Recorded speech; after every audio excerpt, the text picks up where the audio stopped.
Maneno yangu machache nitakayoyasema, kwanza kabisa nitakuwa na maneno yanayosema kwamba simu yako kabla ya kifo chako. Yallah. Simu yako kabla ya kifo chako. Sasa unapaswa uangalie, kwa nini nasema simu yako kabla ya kifo chako? Kwani simu yako ina nini kabla ya hicho kifo chako?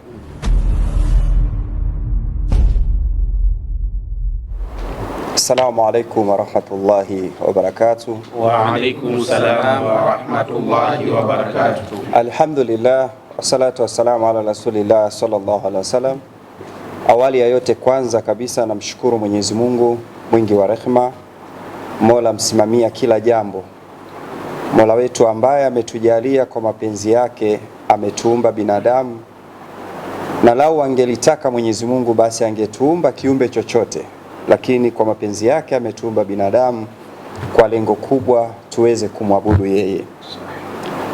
Lakini pia ziada ya rehema zimwendee mtukufu wa daraja, mbola wa mitume, si mwingine ni Sayyidina Muhammadin sallallahu alaihi wasallam, nabii ambaye aliyekuja kuwatoa watu kwenye kiza na kuwaleta kwenye nuru, na nuru hiyo si nyingine ni nuru ya Uislamu. Nami namshukuru sana Mwenyezi Mungu kwanza kunijalia neema ya kuwa Muislamu, kwa sababu nimezaliwa hali ya kuwa nimekuta familia zangu, wazee wangu, wazazi wangu, ndugu zangu wote ni Wakristo. Lakini kwa mapenzi yake Allah subhanahu wa ta'ala amenijalia neema hii ya kuwa Muislamu, si kwa mapenzi yangu, isipokuwa ametaka Mwenyezi Mungu, kwa sababu Mwenyezi Mungu anasema anayemtaka yeye basi umuongoza katika kheri, katika nuru, na nuru hiyo si nyingine basi ni Uislamu.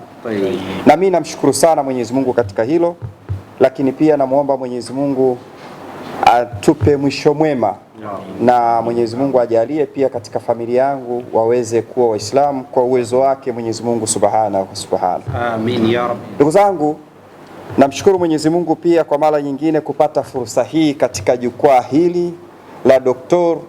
Sheikh Yusufu Diwani. Hakika hili jukwaa ni jukwaa la aina yake, ni jukwaa la kipekee naweza nikasema. Kwa nini? Kwa sababu ni jukwaa ambalo limekuwa likiwakutanisha mashehe mbalimbali, wageni mbalimbali, katika kuweza kufikisha yale ambayo Mwenyezi Mungu amekuwa amewajalia, na watu wengi wamekuwa ni wenye kupata faida kubwa kabisa kutoka hapa kwenye jukwaa hili la Dr. Sheikh Yusufu Diwani. Nami pia katika miongoni mwa watu ambao nimepata bahati siku ya leo kuweza kufika katika jukwaa hili, na mimi niweze kusema walau kwa uchache, na huwa nasema tu ya kuwa huwa sistahili kushika gidamu ya viatu vya shekhe huyu, kwa sababu Mwenyezi Mungu Subhanahu wa Ta'ala wallahi amemruzuku, anafahamu. Mwenyezi Mungu amemjalia kufahamu Qur'an vizuri kwa ufasaha zaidi, lakini si Qur'ani pia na hadithi za Bwana Mtume Muhammad sallallahu alaihi wasallam, na historia, na kuwasoma wanachuoni mbalimbali kwa tafiti, kwa research zenye kujitoshereza. Lakini pia vile vile Dr. Sheikh Yusuf Diwani amekuwa ni miongoni mwa matabibu wakubwa kabisa, wameweza kufanya research mbalimbali katika masuala mazima ya kuweza watu kujitibia viwiliwili vyao. Maana yake ni daktari katika masuala ya kiroho na kimwili pia, kwa sababu nafsi zetu zinapokuwa pia zinataka kumjua Mwenyezi Mungu, basi amekuwa akifundisha kwa ufasaha katika darasa zake. Lakini pia vile vile katika viwiliwili vinapoumwa sasa pia na vyenyewe vinahitaji matibabu, amekuwa katika sehemu moja kubwa kabisa ya kuweza kutupa ponyo la kimwili. Hivyo nami nimepata fursa hii, penzi mtazamaji wetu ambaye unafuatilia vipindi hivi kutoka katika jukwaa hili la Sheikh Dr. Yusuf Diwani, na mimi nimepata fursa ya kuweza kusema walau kwa uchache siku ya leo. Naomba Mwenyezi Mungu ajalie kile nitakachokisema basi kitufae wote hapa duniani na kesho tunakoelekea. Maneno yangu machache nitakayoyasema Kwanza kabisa nitakuwa na maneno yanayosema kwamba simu yako kabla ya kifo chako. Yallah. Simu yako kabla ya kifo chako. Sasa unapaswa uangalie, kwa nini nasema simu yako kabla ya kifo chako? Kwani simu yako ina nini kabla ya hicho kifo chako?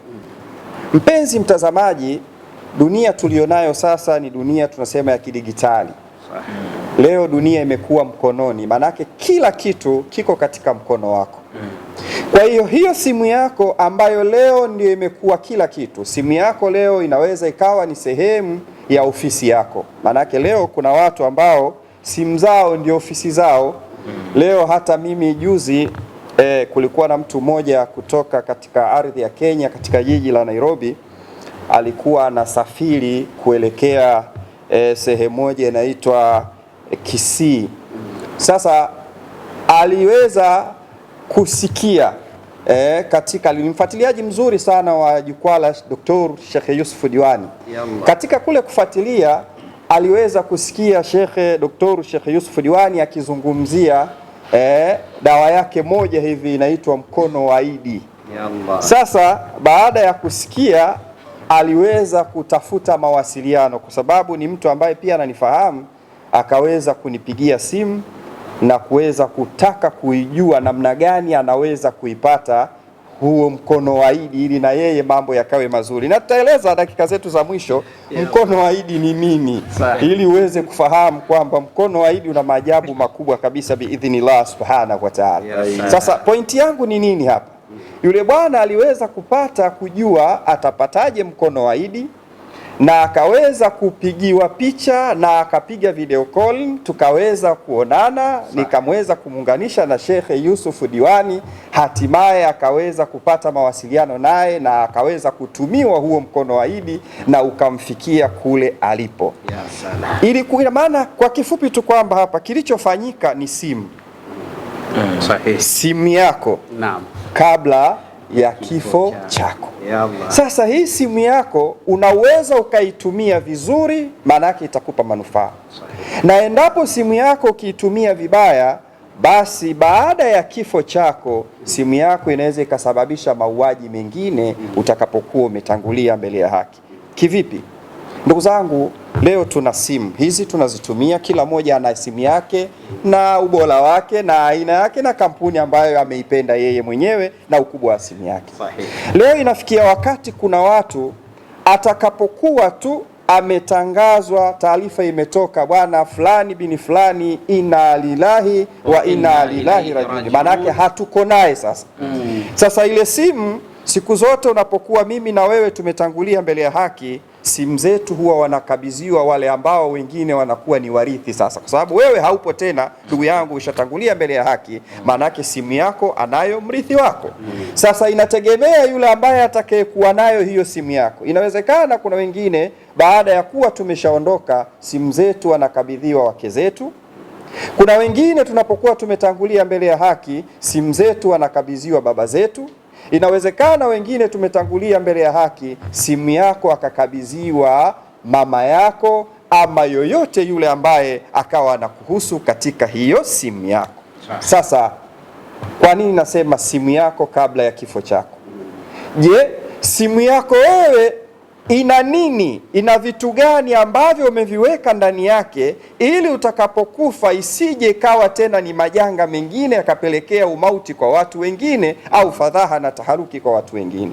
Leo kuna watu simu zao wanazitumia visivyo. Leo kuna watu simu zao ndio wamekuwa maadimini kwenye magrupu ya ngono. Inna lillahi wa inna ilaihi rajiun. Hebu fikiria sasa, wewe ndugu yangu ambaye unamiliki simu yako, alafu wewe ndiye admini kwenye grupu la ngono. Imetokea sasa umeshatangulia mbele ya haki, simu yako aidha amekabidhiwa mama yako mzazi, au simu yako amekabidhiwa baba yako mzazi, au simu yako amekabidhiwa mke wako au mwanao. Ndiye anakuta sasa simu yako kumbe wewe ndiye admini. Tena wanauliza leo admini, mbona leo hujatuma picha nzuri, alafu fulani mbona ametuma video mbaya? Yani wanakuambia admini fulani hajatuma picha nzuri, ina maana unatakiwa wewe sasa utoe mwongozo kama admini ili ziweze kutumwa picha chafu kwenye hiyo grupu mliloko nalo. Sasa ndiyo mzazi wako anaangalia au mke wako anaangalia, anajiuliza kumbe mwanangu au mume wangu ndiye admini kwenye hili group. Simu yako kabla ya kifo chako, iangalie ina nini simu yako. Lakini leo simu zetu kuna watu unakuta yeye kumbe mawasiliano yake, Allahu Akbar, inna lillahi. Kuna mtu unakuta simu yake yeye ndio kaijaza wanawake ambao si halali yake, hawafanyi biashara, si watu ambao ni watu wake ambao labda wenyewe watu wa mjini wanasema kwamba ana michepuko yake. Sasa hiyo michepuko ni mingi sana kiasi kwamba kuna ambaye labda tayari ashakuwa na ujauzito wake, kuna ambaye tayari katika kashamwahidi kwamba kuna pesa atamtumia baadaye. Alafu kila mmoja ana malalamiko yake. Ndio inafika wakati sasa wewe umetangulia mbele ya haki, simu yako amekabidhiwa mke wako, sasa wale michepuko ndio wanaanza kudai matumizi. Balali inatokea kwa huyu mwanamke, badala ya kulilia kifo cha mume wake anaanza kulia tena kuhusu huu mchepuko ambao umepiga simu kwa wakati huu. Simu yako kabla ya kifo chako. Lakini si hilo tu, kuna wengine imefikia wakati zile simu zao wao ndio wana uhusiano na wale wanaita mashoga. Inna lillahi, yani wewe ndiyo ambaye una mashoga umewajaza kwenye simu yako. Subhanallah. Inna lillahi wa inna ilaihi rajiun. Yani wewe ndio unafanya machafu. Tena wewe inawezekana ndio umekuwa unawaconnect na wanaume ili wakafanye machafu wanaume kwa wanaume kupitia hiyo simu yako. Sasa inafikia wakati ndugu yangu umeshakufa, umetangulia mbele ya haki. Ile simu yako kakabidhiwa mama yako, au hiyo simu yako amekabidhiwa mke wako, ndiye anakuta sasa mume wangu kumbe yeye ndiye aliyekuwa anafanya mapenzi ya jinsia moja na wanaume wenzake. Inna lillahi.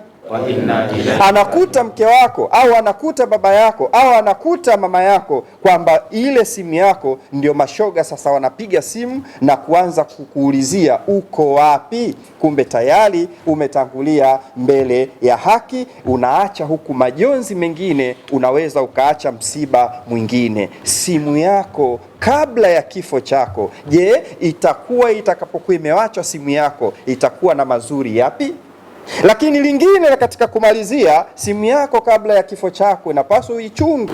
Lingine leo unakuta simu za watu, ikiwa ni mwanamke, dada yangu, mama yangu, saa nyingine umebahatika Mwenyezi Mungu amekuruzuku huko kwenye ndoa, au hata kama bado hujajaliwa kuwa kwenye ndoa.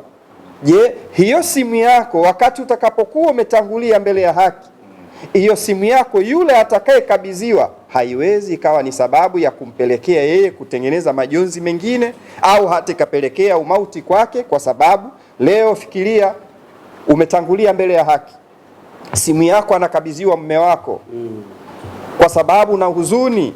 Simu yako sasa mume wako anakabidhiwa, mke wangu ametangulia mbele ya haki, analia.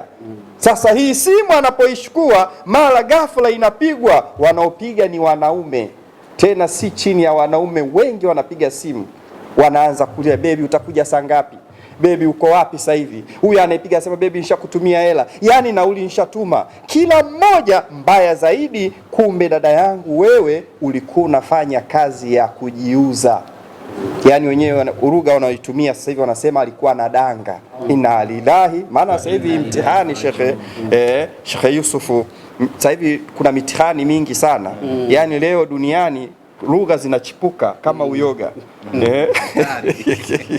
Lugha ziko nyingi, wanazitumia alimradi hata kama jambo halifai, kulinogesha, kulitengeneza lionekane linafaa katika jamii, kumbe saa nyingine jambo lenyewe halifai. Kwa hiyo wataitana majina mengi ili kuonekana kwamba lile jambo labda ni halali, kumbe saa nyingine jambo lenyewe sio halali.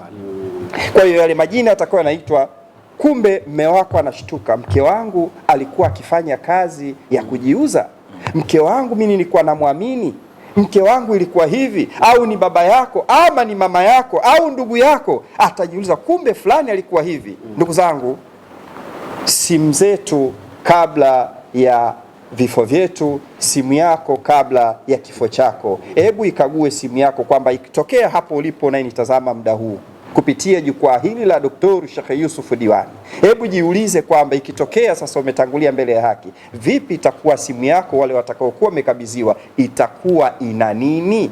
Hebu tutarajie kwamba simu zetu basi ziwe zinapokea maneno mazuri, simu zetu ziwe zinapigwa ni kwa ajili ya tukuuliza, iwe ni kwa wema, iwe ni mambo mazuri. Isifikie wakati mpaka zile simu zetu wale waliokabidhiwa wazizime kwa sababu ya yale yatakayokuwa yanajiri baada ya kuwa tumepokea au tumewaachia zile simu zetu. Kwa hiyo mwisho niseme tu Mwenyezi Mungu atujalie, abadilishe nafsi zetu. Amin. Na tutengenezee wepesi katika yale ambayo kwetu ni mazito, kwa sababu yeye ndiye anaweza kubadilisha yaliyoko katika nafsi zetu. Amin. Lakini pia katika kumaliza kwa dakika zangu chache, wanasema wanachuoni, maana hapa niko na vigogo na mimi kama nilivyosema sistahili hata kushika gidamu ya viatu vyao. Ninapopewa fursa hii ya kusema huwa namwomba Mwenyezi Mungu anijalie kile nitakachokisema kitufae hapa duniani na kesho tunakoelekea.